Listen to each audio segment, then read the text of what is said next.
Bom dia, a graça e a paz do Senhor Jesus a todos.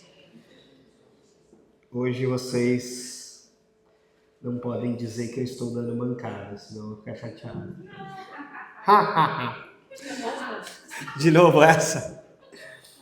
Mas é porque eu sou um atleta de baixa performance.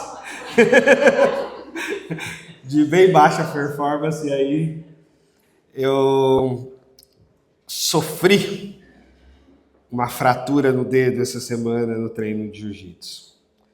Mas, tamo aí, né? Um dia a gente apanha, o outro também, mas a gente segue. Eu quero te convidar para o texto de Hebreus, a carta aos Hebreus, no capítulo 13. Carta aos Hebreus, capítulo 13, como você deve saber, a gente não se sabe quem exatamente escreveu essa carta, mas ela faz uma ponte muito interessante do Antigo e do Novo Testamento, né? É como se você tentou ler o livro de Levítico e achou muito difícil, lê Hebreus e vai te ajudar a entender Levítico, por exemplo, porque faz uma correlação das regras e da lei, e agora daquilo que se manifesta a partir desse tempo de graça com a vinda do Senhor Jesus. E hoje a gente está no domingo da igreja perseguida. A missão Portas Abertas é uma missão interdenominacional que surgiu alguns anos atrás com a missão de dar suporte, apoiar a igreja que sofre perseguição no mundo. E se você não conhece, conheça, porque vale a pena. Há muita coisa. A gente também tem, e eu inclusive sou um missionário da Junta de Missões Mundiais, que é a nossa organização que envia missionários para o mundo, e também os nossos missionários, por vezes, estão nesse contexto de perseguição. E por que hoje é o dia da igreja perseguida? Porque é o domingo seguinte ao do Pentecostes. E a gente entende que a igreja começou a sofrer a perseguição desde que ela nasceu. E infelizmente essa é uma realidade desde sempre. Não em todos os lugares, não em todos os países, não exatamente ao mesmo tempo. Mas quando a gente para estudar a história da igreja, a igreja sempre sofreu perseguição. Muda o contexto, muda o país, muda governos, muda questões políticas, mas a igreja, ao longo da sua história, sempre sofreu perseguição. Aqui, acolá, lá do outro lado, na Ásia, na África, no Oriente Médio, na América Latina ou em qualquer outra parte se você olhar direitinho, a igreja está sofrendo perseguição e sempre sofreu.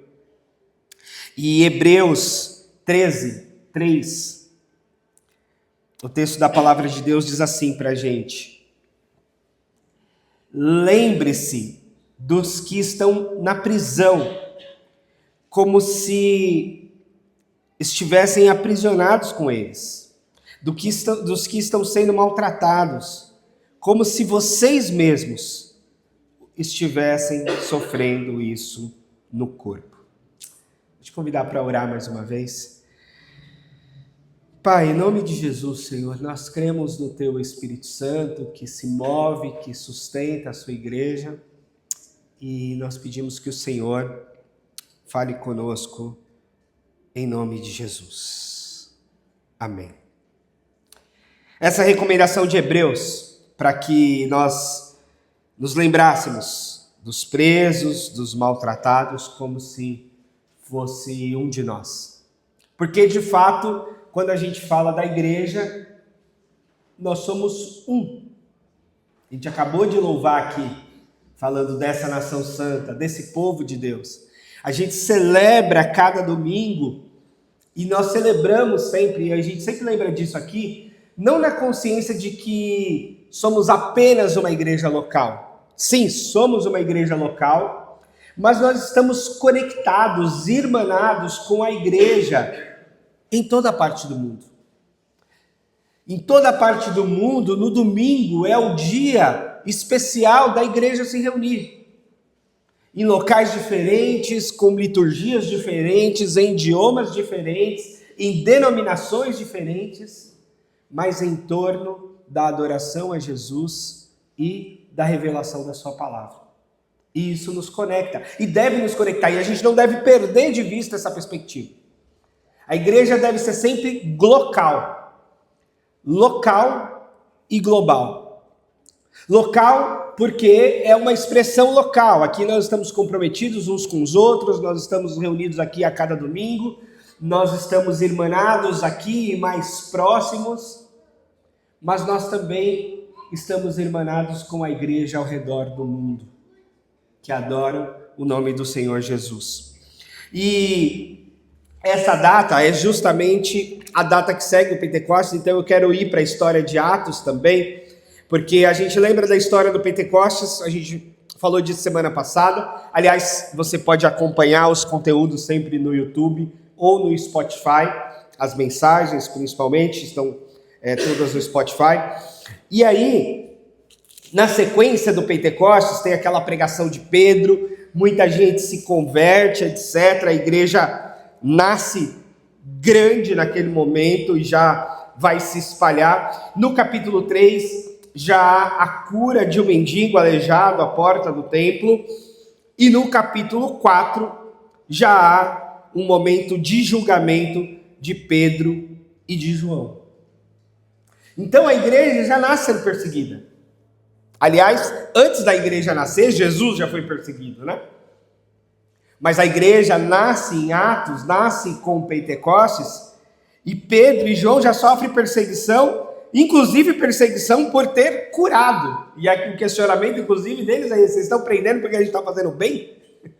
Vocês estão perseguindo porque a gente está fazendo o bem? E aí eles sofrem ameaça, mas eles pedem oração e oram para ter coragem de continuar propagando o evangelho a despeito disso. Hoje nós estamos reunidos e nós temos muita liberdade. Eu acho que, ao mesmo tempo de que a igreja sempre sofreu perseguição ao longo da sua história, por vezes eu acho um pouco um escárnio a gente dizer que sofre perseguição no Brasil hoje. Por que a gente não sofre? Nós somos um país de maioria cristã. Nós somos um país de 85% de cristãos, de 35% de evangélicos. A gente não sofre perseguição, a gente não é uma minoria. A gente pode sofrer algumas ridicularizações? Sim. A gente pode sofrer algum preconceito?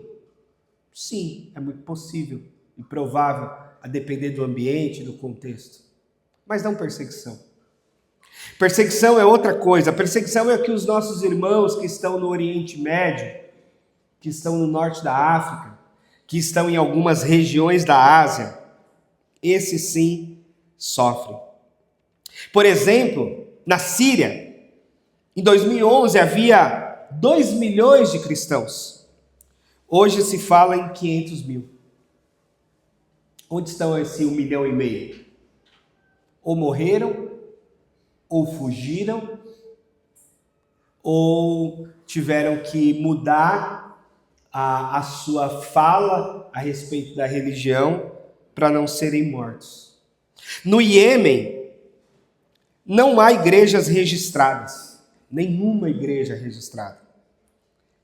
Mas eu me recuso a crer que não há uma igreja de Jesus no Iêmen, que não há cristãos no Iêmen. Mas eles não podem se manifestar, eles não podem dizer que são cristãos, eles não podem se estabelecer ou estabelecer uma igreja ali. E todo cidadão necessariamente é considerado muçulmano. Então, a fé pública se torna um risco. O simples fato de dizer que é cristão se torna um risco.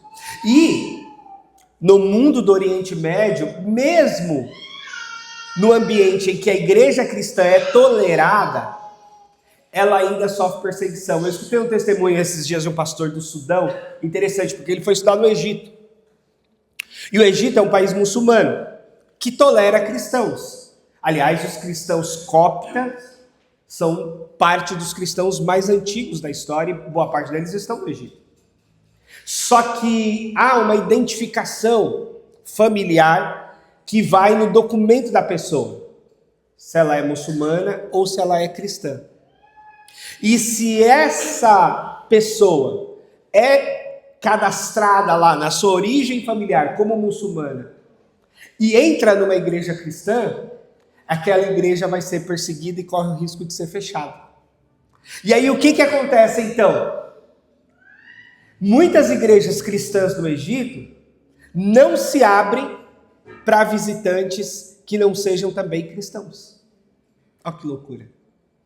Ela se fecha com medo da perseguição e a pessoa fala na porta: cadê seu documento? Você é cristão? Não, eu sou muçulmano ou não sou de religião nenhuma. Então você não pode entrar aqui, porque se você entrar vai nos causar problema com o governo. Porque uma das regras é que quem é de tradição muçulmana permaneça muçulmano e quem é de tradição cristã permaneça cristã. E não haja esse intercâmbio ou essa evangelização ou essa mudança religiosa. Faz com que se impeça a evangelização. E a nossa fé é a fé da evangelização, não é? Então, essa é um pouco da realidade do que a gente enfrenta por aí. Esse missionário, que eu estive com ele, o Filemon, lá do Sudão, ele teve que sair do Sudão por conta da perseguição. Ele está morando fora, mas ainda servindo a igreja no Sudão. Insistindo com o evangelho por aí. E é por isso que eu digo que é um escárnio a gente dizer que sofre perseguição, quando a gente não sofre perseguição.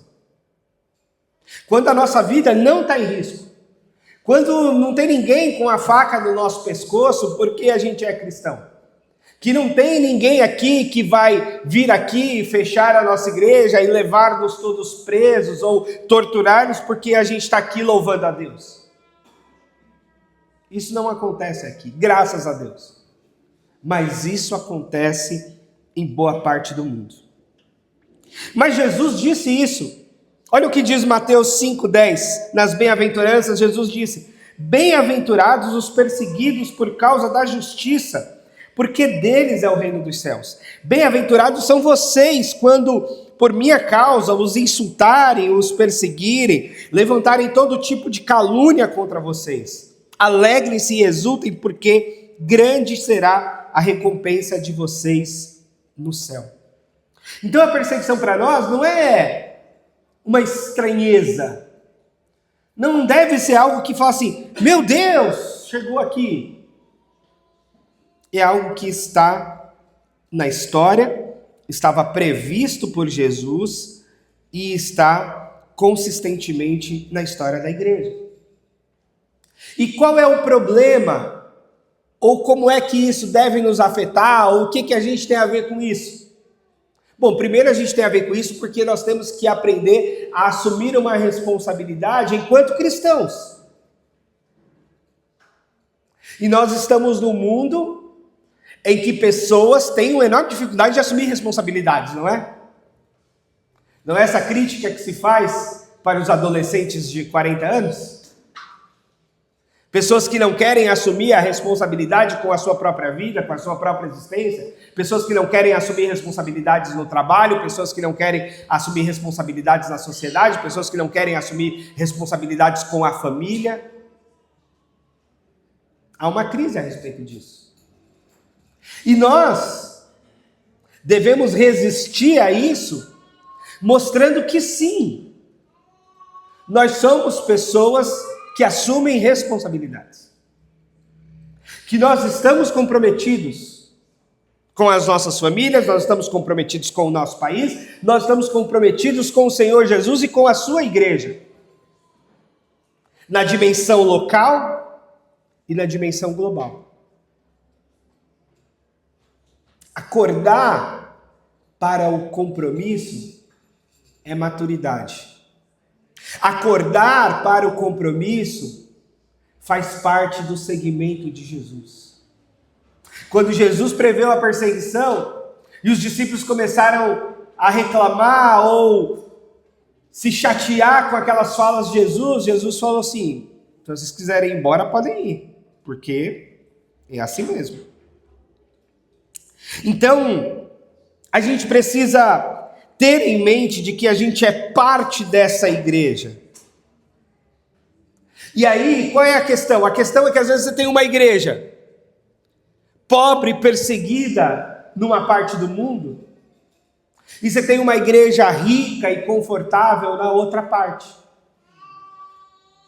Como se uma coisa não dissesse respeito à outra.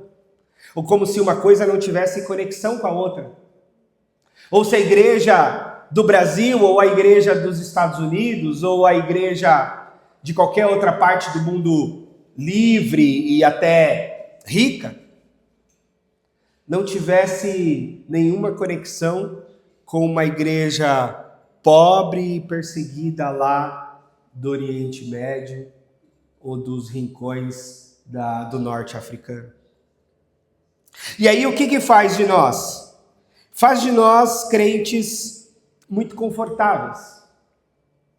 E o conforto demais gera covardia.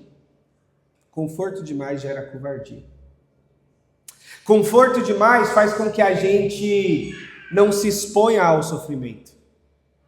Conforto demais faz com que a gente não se acostume com a dor. Faz com que a gente ache que qualquer sofrimento é grande demais. Que qualquer questãozinha é grande demais. Que a gente não pode sofrer. Eu já ouvi pessoas assim que falam: pastor, está muito difícil na igreja porque não tem onde parar meu carro. Está muito difícil na igreja porque não tem estacionamento. Está muito difícil na igreja porque chegar domingo às 10 é muito cedo, pastor. 10 horas é muito cedo. É essas coisas que a gente tem ouvido. É essas coisas que estão na vida cristã.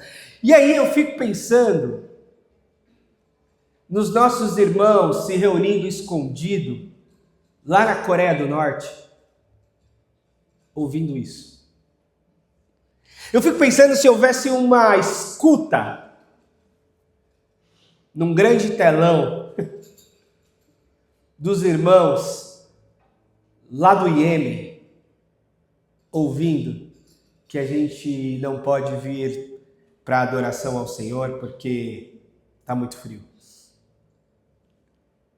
Ou mesmo ouvindo que a pessoa diz assim: eu estou sofrendo perseguição nessa igreja. Eu já ouvi isso também. Eu estou sofrendo perseguição nessa igreja, pastor. E eu falo: mas como é que estão te perseguindo? Falaram do meu cabelo.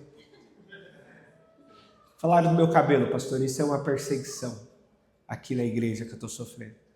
Não me convidaram para o aniversário, pastor. É uma perseguição que eu estou sofrendo. Não me convidaram para o aniversário. Não me convidaram para não sei o quê. Estou sofrendo uma perseguição. Eu fico imaginando essas coisas. E, sinceramente, eu fico sem resposta. Porque eu também nunca vivi a igreja perseguida. Eu nunca fui, de fato, perseguido pela minha fé. Mas já estive com cristãos perseguidos. Já estive em países onde de fato os cristãos são perseguidos. Eu fui para a Indonésia, por exemplo. A Indonésia é o maior país muçulmano do sudoeste asiático. E é interessante porque quando a gente foi para lá, foi nos dito, era um congresso cristão grande do movimento de Lausanne, e foi nos dito: não fala que vocês estão indo para um congresso cristão.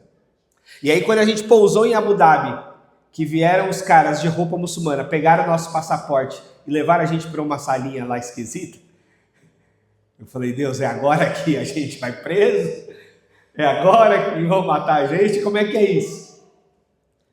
Graças a Deus nada disso aconteceu. Mas já dá um medinho. Mas já dá um susto.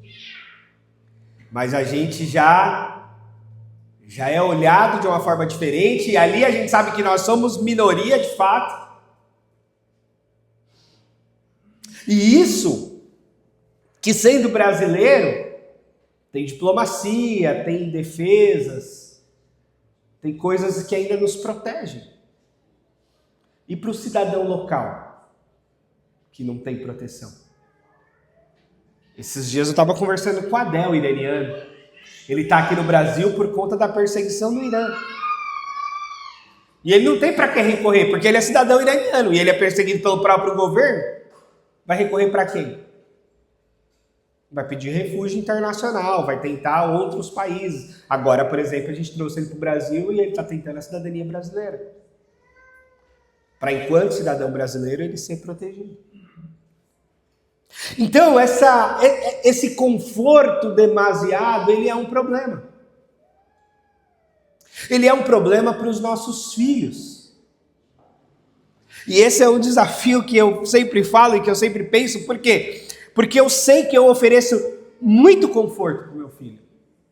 E eu sei que você, como pai e como mãe, também quer oferecer o máximo de conforto aos nossos filhos. Só que a gente também sabe que o conforto exagerado vai deixá-los fracos, vai deixá-los sem coragem, vai deixá-los melindrados demais, mimados demais. Então a gente precisa arrumar um equilíbrio entre o cuidado, o conforto, o amor, o carinho, e os desafios de mostrar, olha, mas a igreja, a vida não é só essa facilidade. A vida não é tão boa quanto você acha que é. Ou não vai ser tão confortável assim sempre. De vez em quando a gente sofre. E é preciso sofrer. Porque no sofrimento a gente aprende. A Bíblia diz que é melhor estar num lugar onde tem um velório do que no lugar onde há uma festa. E é claro que a Bíblia não está dizendo que o velório é muito legal e a festa é muito ruim. O que a Bíblia está dizendo é que quando a gente sofre, a gente reflete mais. Quando a gente sofre, a gente, por vezes, se fortalece mais. Quando a gente sofre, por vezes, a gente ora mais. E quando a gente está só no oba-oba, está só no oba-oba, está só na festa, está só na curtição e a gente não está pensando em nada.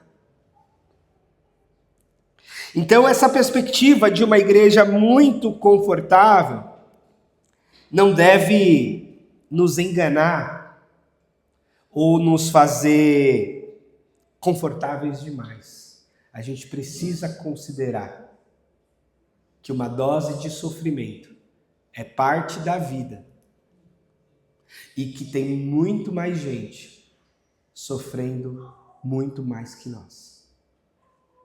Por vários motivos, por várias circunstâncias. E aqui eu não gosto de ficar desvalorizando o sofrimento das pessoas, porque a dor de cada um é muito subjetiva, né? E só quem sente sabe.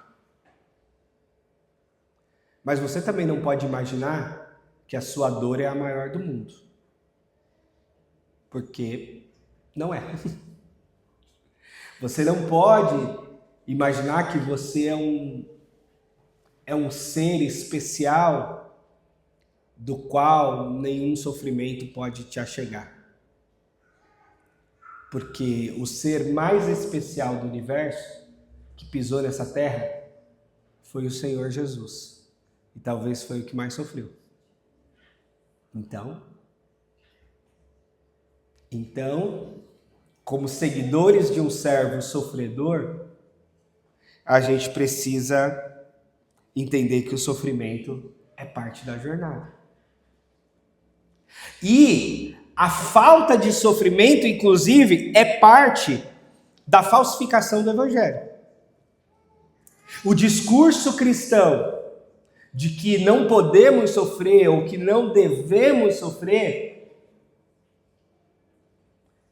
é parte da falsificação do evangelho. Toda vez que disserem para você que por você ser crente, por você ser cristão, por você ser servo do Senhor, você não pode sofrer, sai desse lugar. Sai dessa conversa, porque isso é a verdadeira marca do anticristo. Essa é a verdadeira marca do anti-evangelho. Porque o que Jesus mais alertou os seus discípulos foi a respeito do sofrimento. O que Jesus mais disse para nós é que a nossa vida não ia ser fácil. Então, se sua vida está muito fácil, está vivendo errado. Se está muito confortável, pode ver que tem uma coisa errada aí. Está muito fácil, tem uma coisa errada. Não é? Não é vida de crente, não é fácil.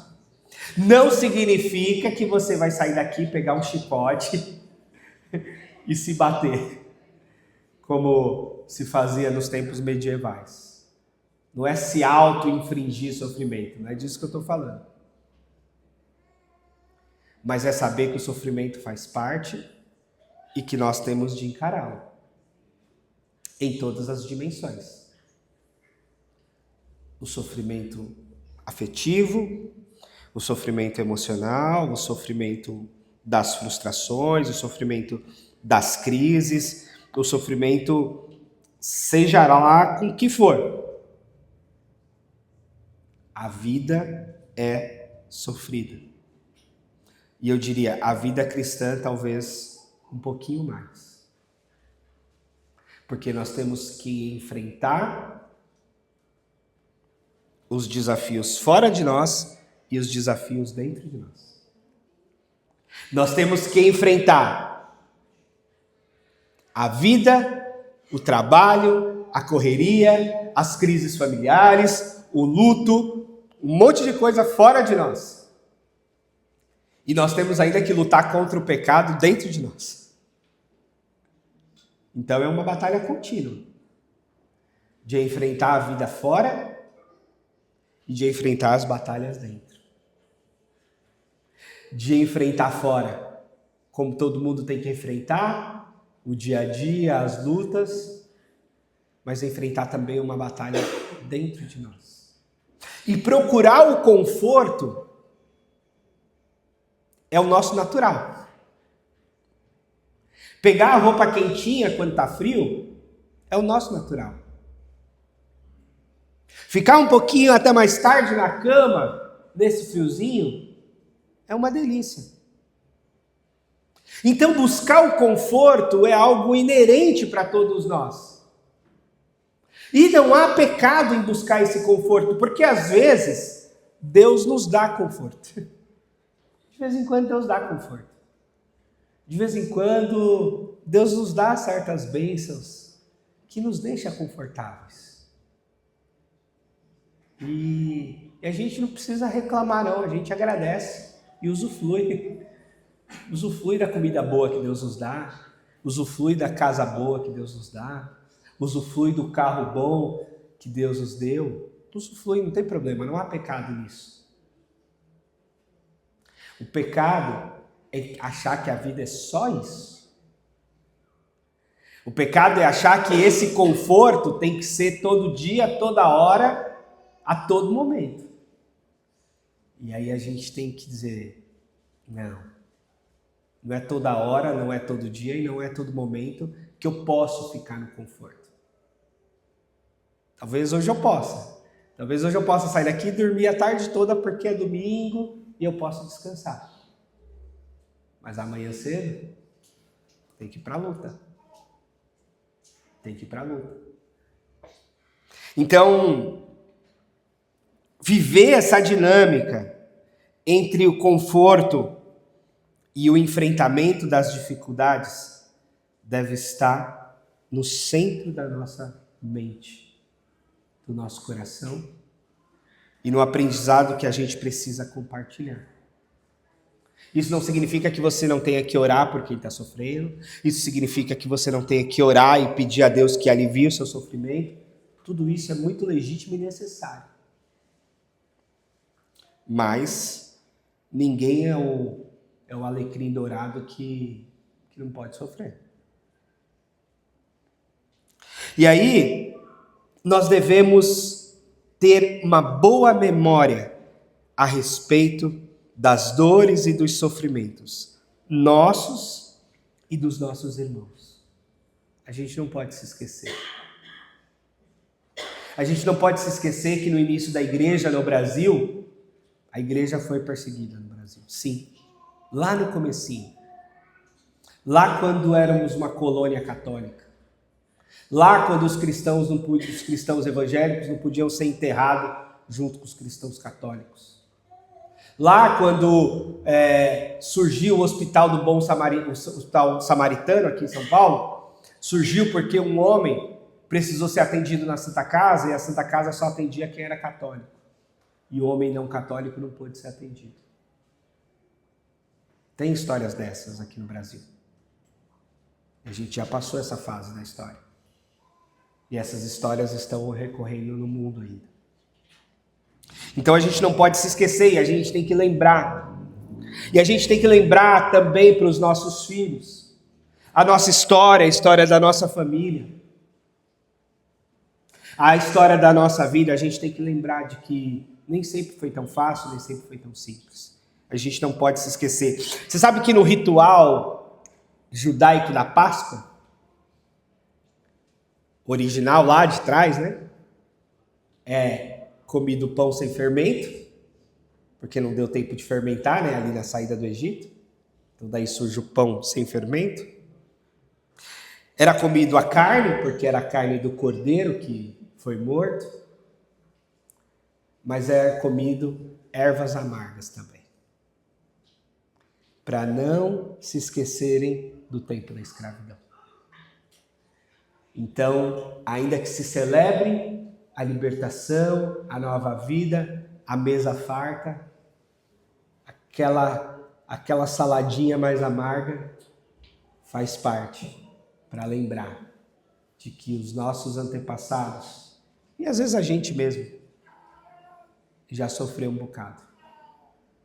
E talvez os nossos irmãos, talvez não, com certeza, os nossos irmãos estão sofrendo por aí. Então a nossa fé precisa ter memória. Precisamos lembrar do sofrimento. Precisamos nos compadecer do sofrimento. Sim, não é porque o sofrimento é passível a todos nós, não é porque o sofrimento ele é inerente que a gente não vai ter misericórdia. Muito pelo contrário, aí é que a gente vai ter misericórdia. Jesus chega sobre Jerusalém e chora e ora. Jerusalém, Jerusalém, quantas vezes eu quis acolher vocês debaixo das minhas asas, como a galinha acolhe os seus pintinhos. Vocês não quiseram. Jesus chora diante do seu sofrimento, Jesus chora diante da morte do seu amigo Lázaro, Jesus chora diante da cidade de Jerusalém, porque ele sabe que num futuro ali próximo vai ser destruída. Ele chora. Então, compadecer-nos do sofrimento do outro, sim, é parte da nossa fé. Chorar com quem chora, assim como se alegrar com quem se alegra. Se compadecer, então, é parte. E aqui, a gente deve se compadecer de quem está sofrendo aqui do nosso lado. E a gente deve se compadecer dos nossos irmãos que estão sofrendo lá do outro lado do mundo. Que a gente não conhece, mas sabe que está. Terceiro, é preciso agir com generosidade. Sim. Se temos em abundância, se temos, é porque precisamos repartir. A generosidade deve ser uma marca cristã. A riqueza não necessariamente é uma marca cristã. Há cristãos ricos e há cristãos pobres. Como eu citei a Indonésia, a experiência que eu tive na Indonésia foi de estar diante de uma minoria cristã, porém rica. O bairro cristão lá de Jakarta é uma Higienópolis. É um bairro rico. Os cristãos indonésios são poucos e ricos. Os muçulmanos são muitos e pobres. Naquele país é assim. Em outros lugares é diferente. Eu estava num grande congresso, numa grande universidade cristã, talvez padrão Mackenzie para cima lá, a universidade tinha até um estádio dentro do campus, uma universidade cristã, na Indonésia. Os trabalhadores daquela universidade que limpavam o banheiro, que limpavam as mesas, eram pessoas muçulmanas. Mas isso varia no mundo. Isso varia no mundo. Há cristãos muito ricos, há cristãos muito pobres, há muçulmanos muito ricos, há muçulmanos muito pobres, há hindus muito ricos, há hindus muito pobres, há ateus ricos, ateus pobres. Então isso varia. Agora, o que diferencia é que nós, como cristãos, sabemos que a nossa atitude deve ser de agir com generosidade, de repartir as bênçãos que temos, especialmente com quem mais sofre. Especialmente com quem tem menos recursos. Então, a questão cristã com a prosperidade, por exemplo, não é sobre ser ou não ser próspero, ser ou não ser rico. A questão é se a gente é ou não generoso. E, inclusive, generosidade não tem nada a ver com riqueza, né? Porque a oferta da viúva pobre foi a oferta mais generosa. Porque há ricos avarentos, mas há pobres muito avarentos também.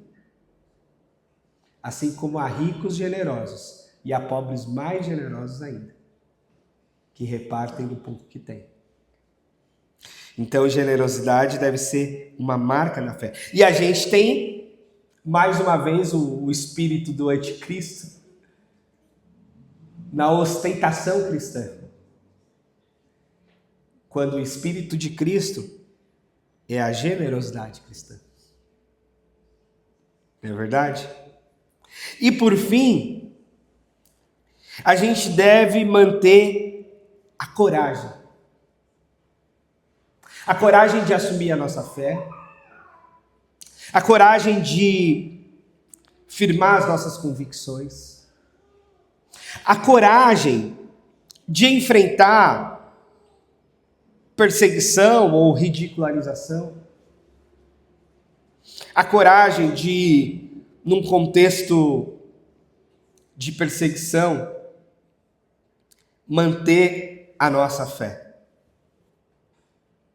E a gente não sabe, né? Eu não sei o quão corajoso eu seria com uma faca no pescoço. Eu não sei o quão corajoso eu seria diante de uma prisão simplesmente por ser cristão. Eu não sei. Mas a gente deve pedir a Deus coragem. Porque sim, cada um de nós precisa de coragem para enfrentar as nossas lutas, né? Coragem para acordar, coragem para pegar o transporte público, coragem para trabalhar. Cada um de nós vai tendo que encontrar a coragem aí por onde a gente anda. E a coragem, ela não é a ausência de medo, mas é a resistência ao medo, né? É ir com medo e tudo. Essa é a coragem. De seguir em frente com medo e tudo.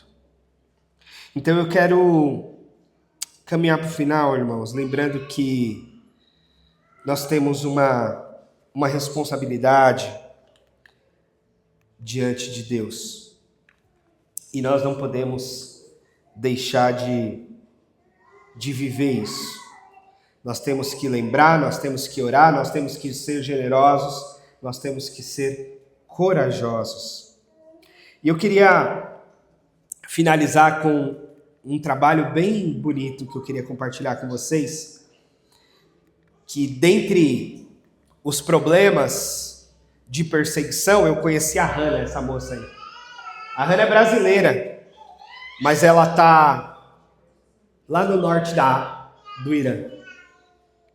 Ela está num contexto de perseguição, de religião muçulmana.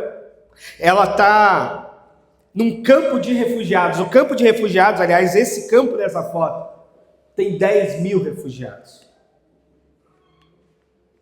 Refugiados de guerra do próprio Iraque e de outras regiões, da Síria, da Líbia e de um bocado de lugar.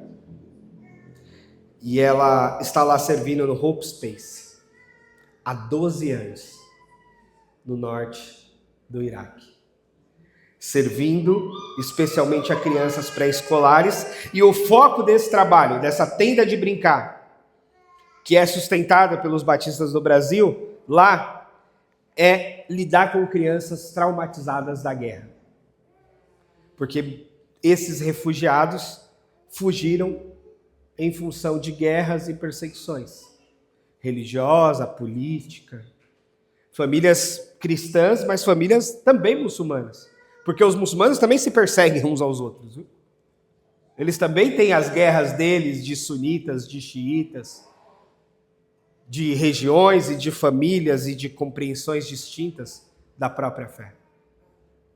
E há uma resposta concreta nisso. A Hannah quase morreu lá, há pouco tempo atrás.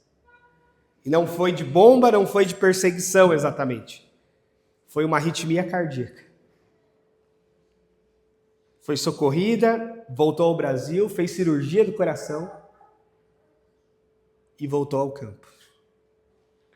Eu falo que esses missionários são os meus heróis, embora não sejam super-heróis, né? São gente como a gente. Mas eles estão lá, enfrentando a realidade nesses contextos de perseguição. E eu fiquei perguntando para ela o que é ser mulher, solteira, cristã, no Oriente Médio, no mundo muçulmano. Ela falou, é muito desafiador. Foi muito desafiador adquirir e ter o respeito das pessoas. Mas depois de 12 anos de trabalho, as coisas já estão mais consolidadas. Porque há 12 anos ela serve lá. Já passou pelas mãos dela, por esse projeto, mais de 2.000 crianças. Hoje tem 400 nas tendas de brincar. Aqui é uma outra tenda de brincar em Burkina Faso, na África. África muçulmana. As crianças maiores já estão de hijab. Já viraram mocinhas, então já tem que usar o hijab. E a gente tem sustentado essas pessoas. E eu queria terminar fazendo um desafio para vocês, que é o seguinte: da gente se comprometer e orar por essas pessoas que estão nesses contextos de perseguição. E eu quis trazer uma foto, uma imagem, porque isso ganha mais densidade no nosso coração. Porque quando a gente fala de cristãos no mundo, e a gente não tem um rosto, é cristãos no mundo, ou missionários pelo mundo. Eu estou dando um rosto para vocês. É o rosto da Hannah, paulistana, brasileira, mas que está lá há 12 anos, servindo ao Senhor, a partir do serviço às crianças. E eu queria te desafiar para orar e assumir compromisso. Se você quiser saber mais detalhes, eu tenho como te informar também sobre doação para esse projeto, sobre formas concretas de você se comprometer de fato. Se comprometer em oração, se comprometer em intercessão, se comprometer em conscientização de que há irmãos nossos sofrendo no mundo e a gente precisa estar junto deles, de alguma forma. Eu quero te convidar para ficar de pé e a gente poder interceder, orar pela Hannah, por todos os cristãos que estão sofrendo no mundo e orar por nós. Para a gente vencer, né, as nossas lutas, para a gente vencer o nosso sofrimento, para a gente vencer tudo aquilo que quer nos fazer retroceder ou se acovardar diante da vida, diante da fé, diante do Senhor. Pai amado, eu agradeço ao Senhor a nossa liberdade. Eu agradeço ao Senhor essa possibilidade de nos reunirmos com tanta liberdade. Que bênção a gente poder adorar a Deus assim. Senhor, eu agradeço ao Senhor o conforto das nossas vidas, das nossas classes. O conforto que a gente pode dar aos nossos filhos. Eu agradeço ao Senhor, muito obrigado. É uma bênção. Mas eu também peço ao Senhor que o Senhor não nos faça mesquinhos ou covardes porque temos uma vida boa e não nos compadecermos do sofrimento dos nossos irmãos no mundo. Senhor, nos dá consciência de que há quem sofra por conta do Teu Evangelho, e há quem sofra muito, e há quem sofreu para o Evangelho chegar a nós.